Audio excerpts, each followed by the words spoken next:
হাতে ঢালাই করার সময় আপনারা এই ধরনের ভুল কাজটা কখনো করবেন না।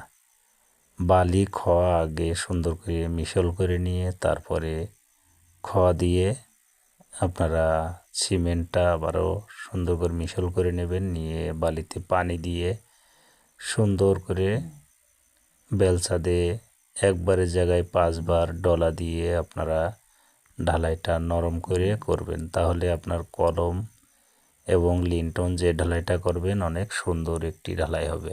যেমন করে আমি আপনাদেরকে দেখাচ্ছি, আপনারা এভাবে ঠিক ঢালাইটা নেবেন, নিয়ে বেলচা হোক কোদাল হোক তার পাশাতে সুন্দর করে ডলা দিয়ে আপনারা ঢালাইটা করার চিন্তা করবেন, তাহলে আপনার কাজটা অনেক সুন্দর হবে।